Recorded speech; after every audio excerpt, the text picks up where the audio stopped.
And this morning I'm going to speak about Joseph. And the story of Joseph is one of those underlying narratives which has been of deepest interest to all readers for over 3,000 years and will probably be so until the end of time. And it's interesting to the youngest of children, to the most profound scholars, and everyone in between. It occupies a large portion of the Old Testament, actually, especially in the book of Genesis, as a personal narrative. The only other one that may have a longer narrative is Abraham. And so I want to propose 3 questions today about this story. And the first one of which is, have you ever wondered why this simple story was allowed so much space in the Old Testament? Or is there a design in it beyond that of entertainment to the reader? The second question is, have you ever, in studying this story, wondered why Joseph, after having become governor of Egypt and had command of his own time, spent the whole 7 years of prosperity and then 2 years of famine and never yet had gone to see his father and brothers, who only lived about 200 miles away on a pretty smooth road? He could have probably made that trip in less than a week. And thirdly, why did God select to be the heads of the 10 of the 12 tribes of his own people, 10 men who were so cruel, so inhumane, as to sell their own 17-year-old brother into bondage into a foreign land? And I want to attempt to answer these 3 questions for you this morning while pointing out the striking example of the providence of God. And so for the first point, in regard to the design of allowing this story to have so much space in the Bible, I think it might be safe to say that the stories in the Bible are both interesting and entertaining.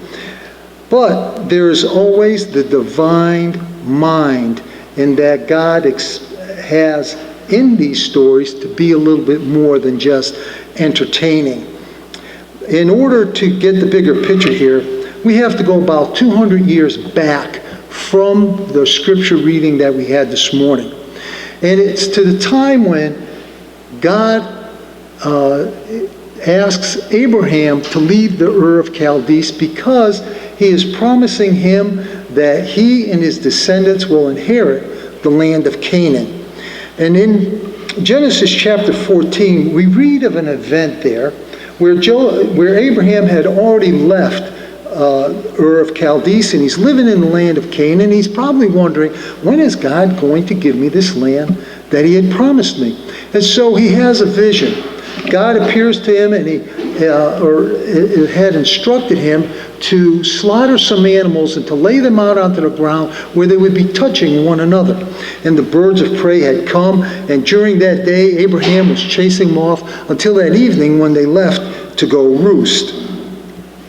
And later on that evening, Abraham had fallen into a deep sleep where God appeared to him in a vision and when he had awoken, he then understood that it would be almost some 600 plus years before his descendants would inherit the land of Canaan. And that in the meantime, they would also pass through some 400 years of bondage and fearful affliction. And after this, the good word of the Lord would be fulfilled.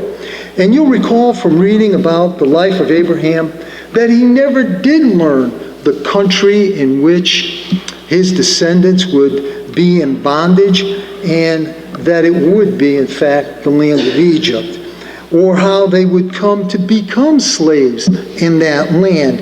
And Abraham lived and died in the land of Canaan.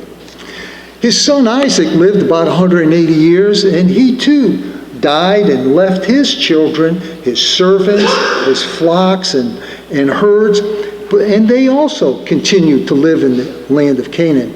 Now, Isaac's son, Jacob, although he had spent some 40 years in Padan Aram, would return and live in Canaan with his 12 sons and his flocks and herds up to the very hour when his sons would return from Egypt the second time and proclaim to him that Joseph was alive and well and governor of all of Egypt. And Jacob would then see this long caravan of wagons coming up, being sent by Pharaoh and Joseph, welcoming Jacob and his family to return with them to Egypt. And up to this point, we never read anything about Jacob or any of the other patriarchs ever wanting to go and migrate down into the land of Egypt. So what was it that brought about, after so many years, the migration of the descendants down into the descendants of Abraham down into Egypt, and where they would eventually become slaves for approximately 400 years? And you're probably ready to answer, well, that immediate response of the immediate cause of this was the fact that Joseph, the son of Jacob, was now governor of Egypt, and he had invited his father and his brothers to come down and live in Egypt with him. And you'd be right. But how did Joseph happen to be governor of the land of Egypt?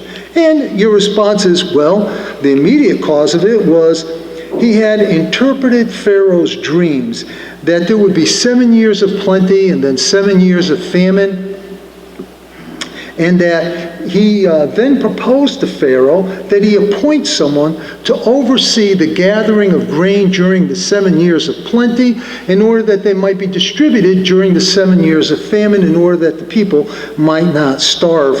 And that, and the good thing was that Pharaoh had the good sense to give Joseph that position in order to see that this project went through successfully.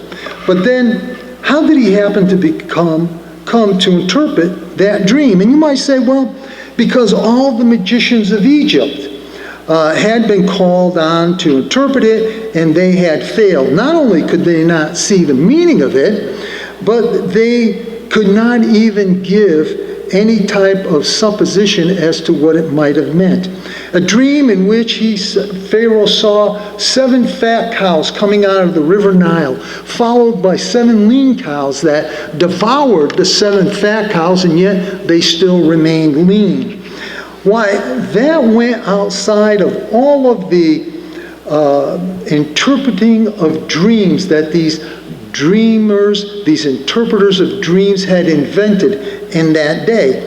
And they could not give the remotest suggestion as to what it meant. And the failure of the magicians was one of the necessary causes of Joseph being called on to interpret that dream. Then how did Joseph happen to be called on to interpret the dream? And then you might respond, well, if the cupbearer had not forgotten Joseph, the promise that he had made to Joseph 2 years earlier, to speak to the king on Joseph's behalf, because Joseph had asked him to remember him to Pharaoh to release him from prison because he had been in prison unjustly. And so we have there this particular incident, which is so important in these chains of event. And the forgetfulness of the cupbearer, who forgot his friend when it was well with him, was the necessary link in this chain. And when he sees all the magicians fail, he speaks to Pharaoh of the time when he and the baker had been in prison, and how a young Hebrew boy there had interpreted the dreams that they had, and that those dreams had come to pass. So Pharaoh immediately sends for Joseph. But then you might ask, but how did he happen to interpret the dreams of the cupbearer and the baker?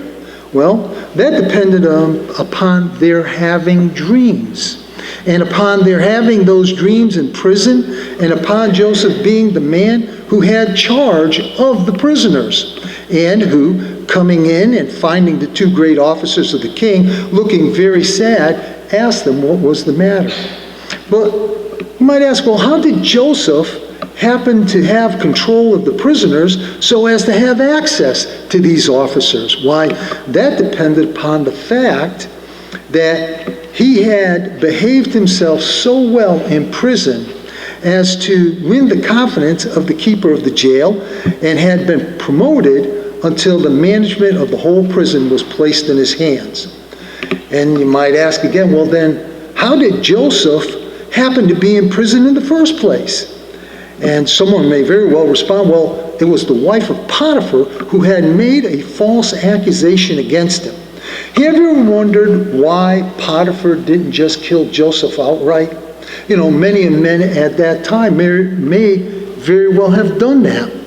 But, you know, I think it's because Potiphar knew his wife and Joseph so well that he had more confidence in the denial of Joseph than in the accusation of his wife. But unfortunately, he had to protect the honor of his wife, and Joseph ended up paying the price for it. And how did it happen that she had a chance to bring such an accusation against Joseph? Well, because Joseph had won the confidence of his master when he was a young slave. And Potiphar made him the overseer of the whole house, and all that he owned and all that concerned him was given into the hands of Joseph. That the only thing that Potiphar was concerned about was what he was going to be having for dinner that evening. And this gave the opportunity to this bad woman. But how did Joseph happen to be a slave in Potiphar's home? Well, Potiphar was looking for a new houseboy. And so he went down to the slave market, and there he found Joseph, and he purchased him. And then you might ask, well, how did it happen that Joseph was in the slave market in the first place? Well, it's because his brothers sold him into slavery. Suppose he had never been sold into Egypt. Would he have ever interpreted those dreams? And would he have ever been the governor of Egypt? And would he have ever had sent for his father and his brothers to come down and live with him in the land of Egypt? But how did he happen to be sold as a slave? You know, if those merchants had been just a little bit later, Reuben might have had a chance to go over, free him out of the pit in which he was in order that he might return home back to his father. But then you might ask, well, how did it happen that he ended up in the pit that Reuben would have had to have gotten him to free him from? Well, his brothers saw him coming from home, and they were grazing their flocks and their herds, and they had remembered about the dreams that Joseph had told them about that had angered them and made them jealous. And they said, behold, here comes the dreamer. Let us take hold of him and cast him into one of the pits. Then let us see what will become of his dreams. Genesis chapter 37 and verse 19 and 20. And so Reuben had dissuaded them from killing him, because at first they just wanted to kill him outright. But Reuben had persuaded them not to do that. And so instead they decided that they would put him in a pit and they would let him die in the pit. And it was their jealousy that caused them to put him into the pit. But then, how is it that those dreams had excited his brothers' jealousy to such a pitch? Well, I don't suppose that it would have if it had not been because of their jealousy of the fact that their father had given them a coat of many colors, or the fact that their father had showed favoritism towards Joseph. Because in Genesis chapter 37 and verse 4, it states, his brothers saw that their father loved him more than all his brothers.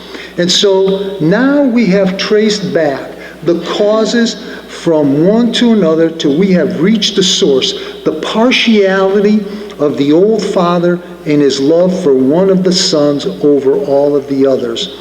And brethren, let me say by way of digression that the history of many of family troubles, with its trials and alienations and distress running sometimes through generations, is traceable to jealousy springing from partiality or parental partiality. And every one of these causes that I have mentioned is a link like a long chain by which God, having determined that these Hebrews should dwell in Egypt for 400 years after having predicted it 200 years earlier. And what are the links in this chain? Well, some of them are desperately wicked deeds, and some of them are good deeds. The fidelity of Joseph, sold to be a slave, but evidently saying within himself when he was sold into the house of Potiphar, if I have to be a slave, I'm going to be the best slave that I can be. And I will be the most faithful one. I will win his confidence, and I will do my duty like a man. And thus, Joseph rises up. And then he is cast into prison, and he demonstrates the same vitality there. He says, if I have to be in prison, I will be the best prisoner in this jail. I will do what I ought to do here in the fear of God. And so he rises up again, illustrating the fact that a young man who is true in character and unfaltering fidelity and some degree of energy and ability cannot be kept down in this world. And so then, this long story is told as an illustration of the providence of God, by which he can bring about his purpose without intervention of miraculous power except for here and there. And in this long chain of causes, God touched the links only a few times from what I can tell. And those were when he caused the dreams to occur to three men, and giving the power of Joseph to interpret those dreams of the cupbearer and the baker and the pharaohs. And all of the events and all the rest of these events were the most natural things in the world, and they brought about God's design just as effectively as though he had created one great miracle to lift Jacob's entire family and delivered them into the land of Egypt. So now, let us take a moment to look at the second question. Why didn't Joseph go and see his father and his brothers during the 9 years in which he could have gone almost any time he wanted? And I think that when we reach the answer, we will see another, perhaps a more valuable illustration of the providence of God. And in order to understand the motives which actuated these men under these given circumstances, I think that sometimes we have to put ourselves in their shoes and to try to feel what they must have felt, and sometimes judge them by the way we feel in order to get a better picture, because human nature really doesn't change. And so let's begin. And suppose then that you are a 17-year-old boy. Your father has been, your brothers have been away from home now for a while. They're about 60, 70 miles away, grazing their flocks. And your father has become anxious about how they are doing. And so he sends you out to go and see how they're doing. And so when you get to the area that you believe they're at, you can't find them, and you're wandering around in the fields, and a stranger sees you and he inquires as to what you were doing, and then he informs you that your brothers had moved on to Dothan, about 14 or 15 miles away. And so you're happy to hear about where your brothers might be, and so you start on down the road towards them. And now, I can only imagine how excited he must have been when he probably crossed over the top of a knoll and he saw his brothers over in the field with their flocks. And how excited he might have been about how they would welcome him and how they would, be inquiring about how the father was doing and how their families were doing and all the things that you would expect someone to ask of you when you arrived about what was going on at home. But when he gets there, it's anything but a happy reunion. Instead of welcoming him, they seize him, they strip him of his coat, they bind him, and they take him and they put him down inside of a pit. They lower him down there, and what do you do? As a young boy, and this is happening to you, what goes through your mind? I wonder if he thought that perhaps his brothers were only trying to scare him, and that this was only a cruel joke that they were playing on him, and that they didn't really mean to leave him down there in that pit to die. Can you imagine his relief, though, when he might have heard those footsteps and the voices as they began to approach the top of the pit, as he might have thought, man, it's finally over. The joke is over with. And they lower down the rope, and he begins to climb out of the pit. And when he gets to the top, he sees not only his brothers, but some strangers there. And they're talking about the sale of a boy into bondage. And all of a sudden, there's an exchange of money, and they bind him up. And as he's pleading and crying for them not to do this, they take him and they place him in the back of the wagon. Can you imagine what would be going through your mind if this were happening to you? And I wonder, as the cart is pulling away and Joseph is looking back, are his brothers just standing there and looking at Joseph and watching as he's pulling off down the road? And are they thinking in their mind, well, at least his blood's not going to be on our hands, He's off into slavery now, and not only that, we made a couple bucks out of the deal. Or, did they just turn around and walk away, and the last sight that Joseph had was his brothers' backs as they were walking away? I wondered, how long did Joseph continue to stare down that road, just hoping over the next knoll that he would see his brothers running towards him, and hoping that they would come and they would buy him back? Or how long did it take before he finally came to the realization that this was no joke, that his brothers had actually sold him into bondage to be sold as a slave? I wonder how long it took him to realize that. But it seems to me that Joseph might have had one more last hope, at least for a time. He might have thought, my father loves me, and he loves me more than he loves all of his brothers, all of his other sons.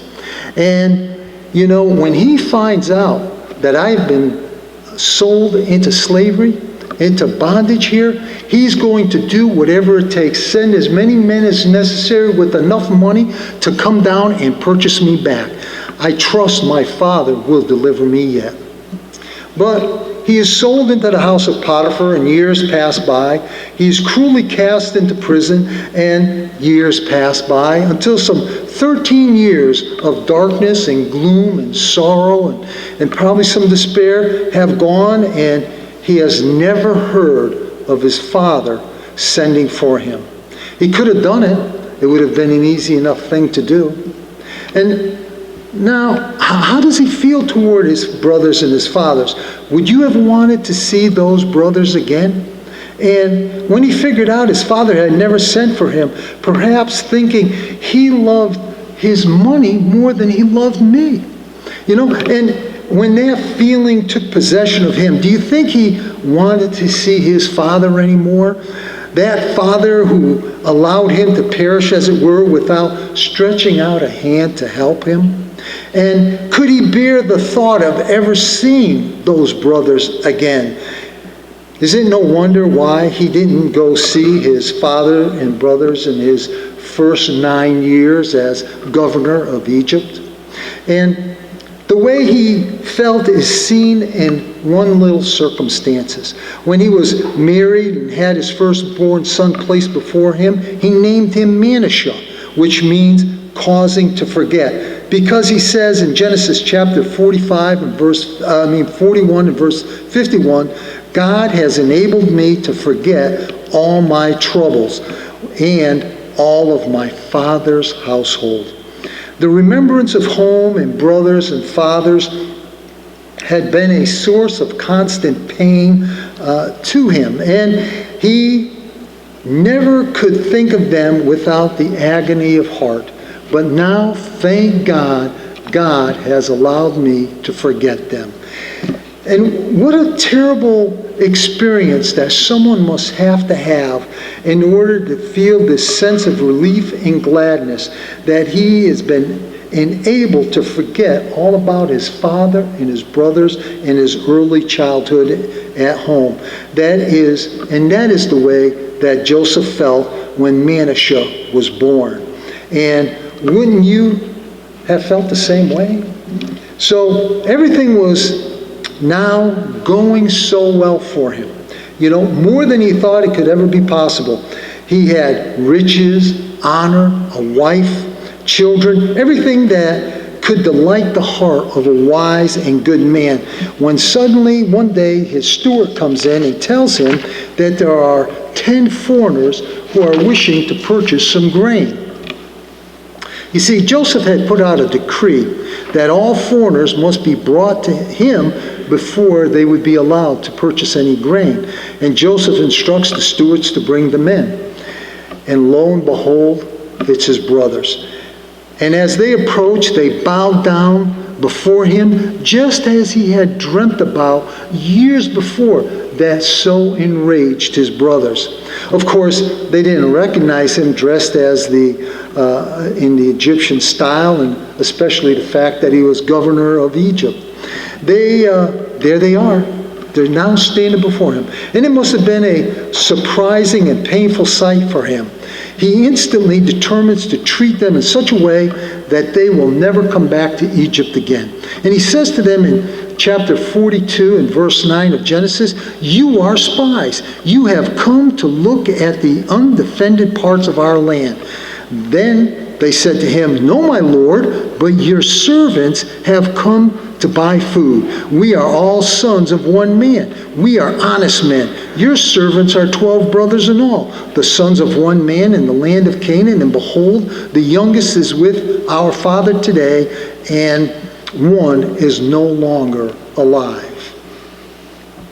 I wonder if that remark about his youngest son, about their younger brother, Benjamin, if that didn't bring back some memories to him about the hour his mother, dying on the way that they were journeying, left little Benjamin, his only full brother, in the hands of a weeping father.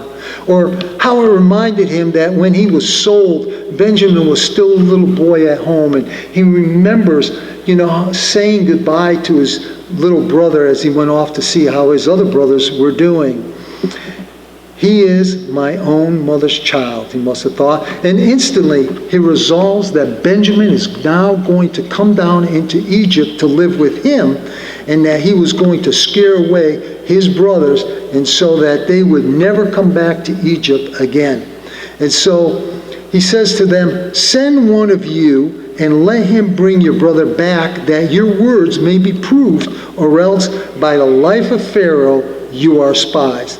And so he casts them into jail, and some 3 days later, he goes and he says to them, "I fear God, and if you are true men, let one of you be bound in prison, and let the others go carry food to your house, and bring your youngest brother to me. So shall your words be verified, and you will not be charged as spies." And when he said that, his brothers began to confess to one another their belief about their providential cause, the providential cause of their distress here. And Reuben then breaks out with this speech, and it brought about a revelation to Joseph. He said to his brothers, "Did I not tell you, do not sin against the boy, and you would not listen? Now comes the reckoning of his blood." You see, they probably thought that at this time Joseph was dead, but they did not know that Joseph understood everything they were saying, because Joseph had been speaking through an interpreter. And so Joseph learns for the first time that Reuben had befriended him, and this touched his heart so much so that he left and he went and he wept.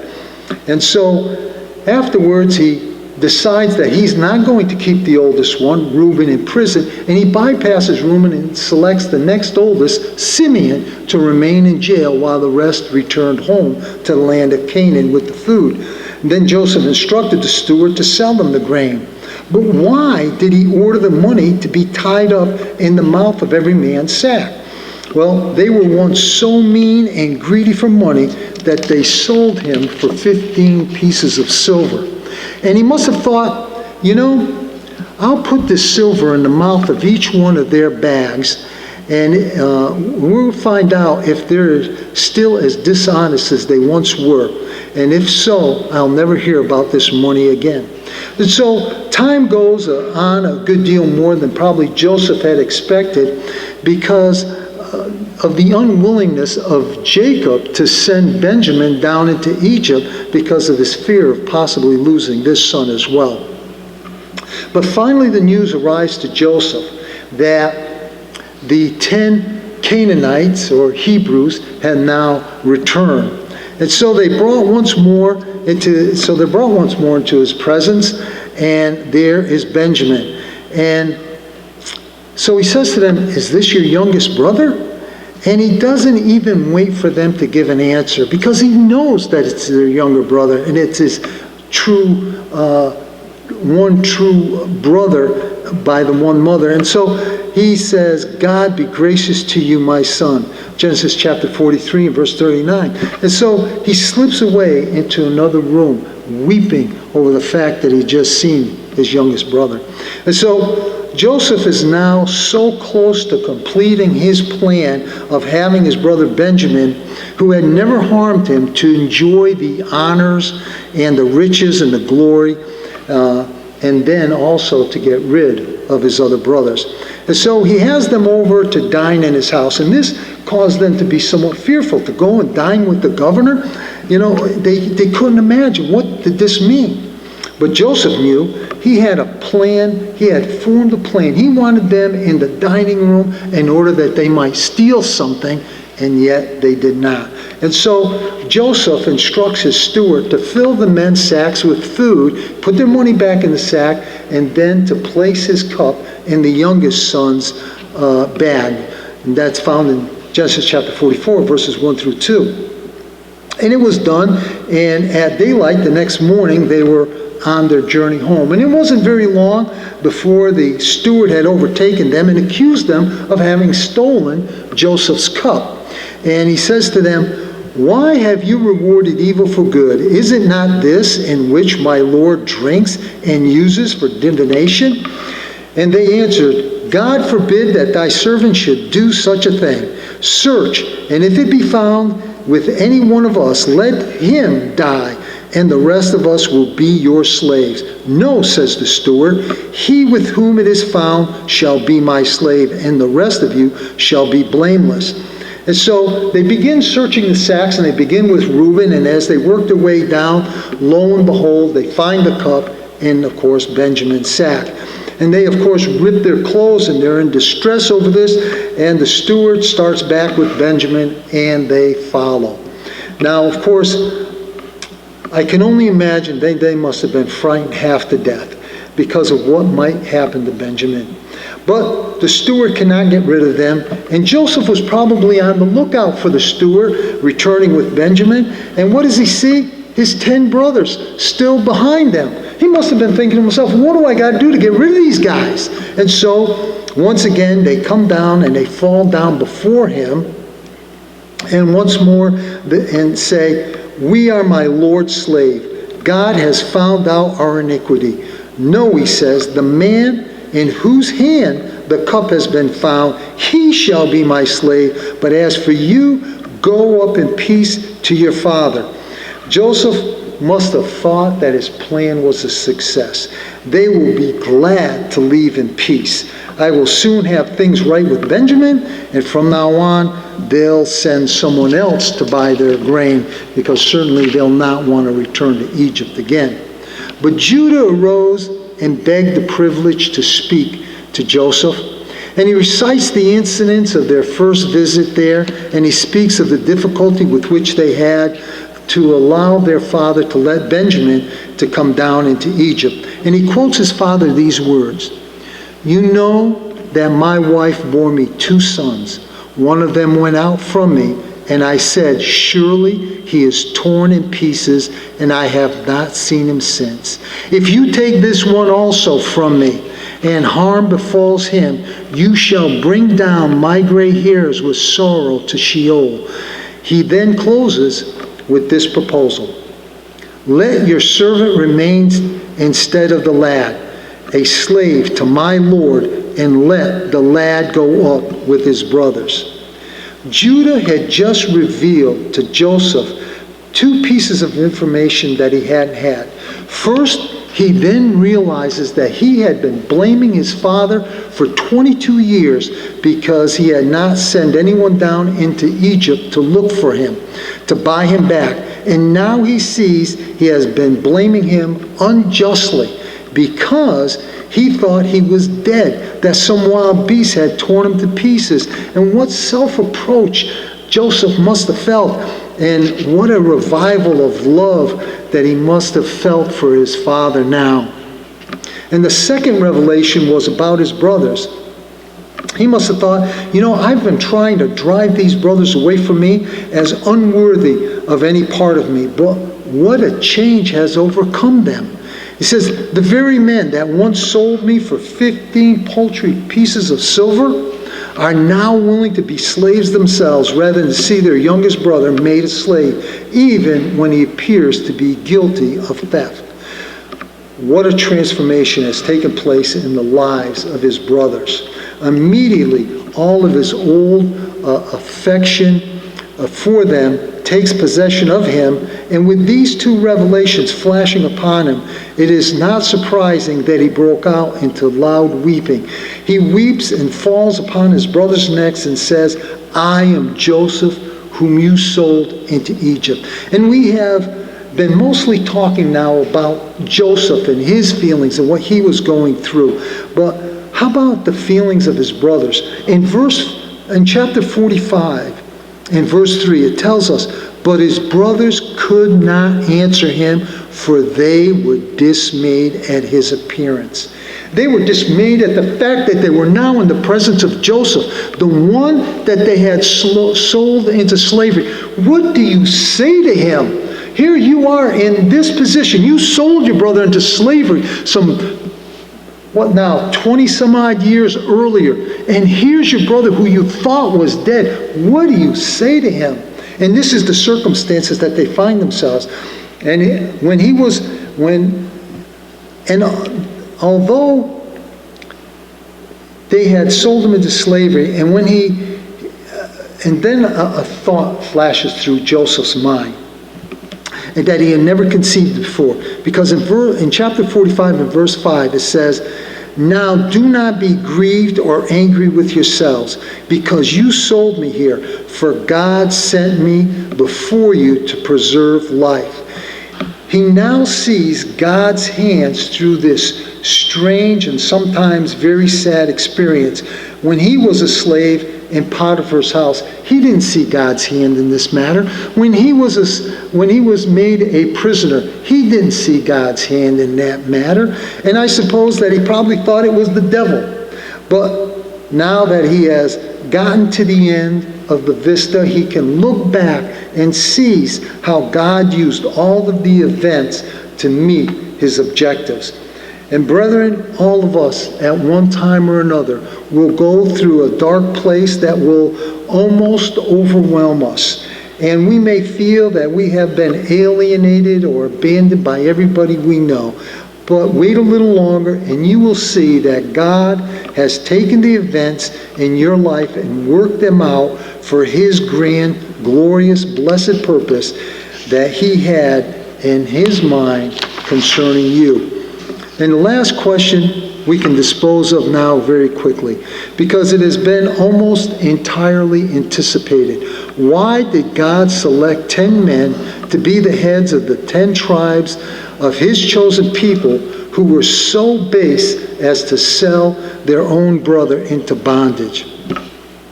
Brethren, it was not the 10 men that sold him into bondage that God had selected, but the 10 men who were willing to be slaves instead of their younger brother.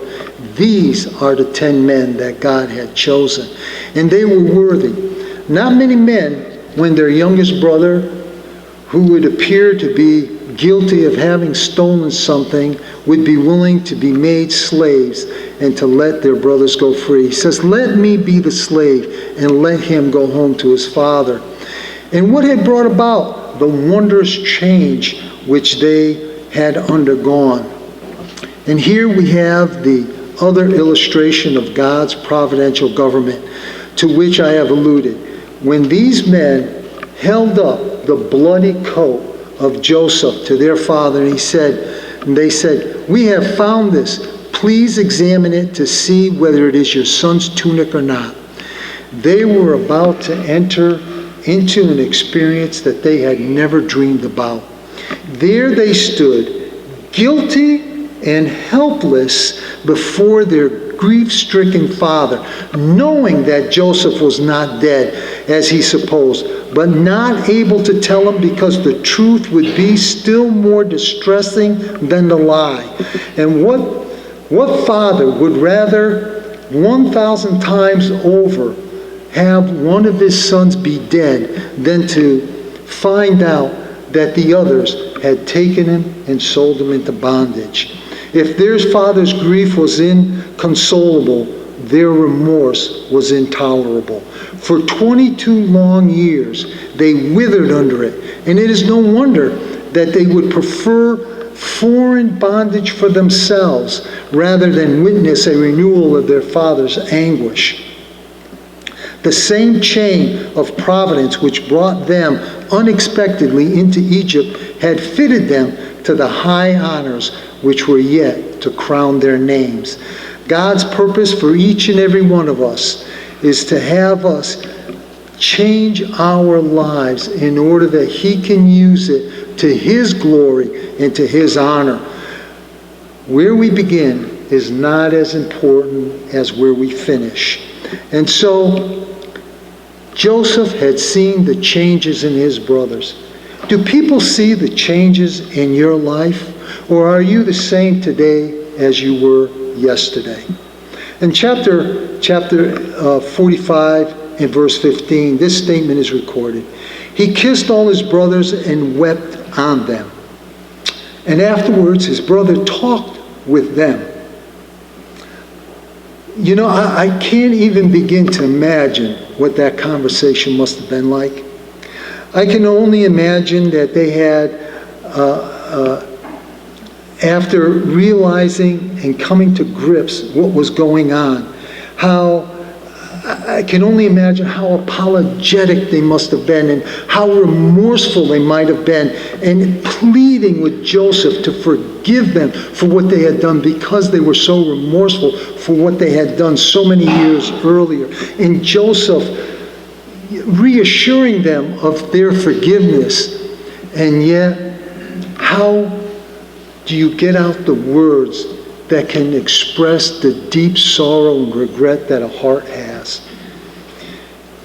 Is there someone here today who has been maybe punished by God as a result of their sins, as God had punished these men? If so, our Redeemer is ready to accept you. He's standing with open arms. And He knows our iniquities, He knows our sins, and He's ready to forgive us because He died in order to do so. Whatever your needs, come as together we stand and sing the invitation song.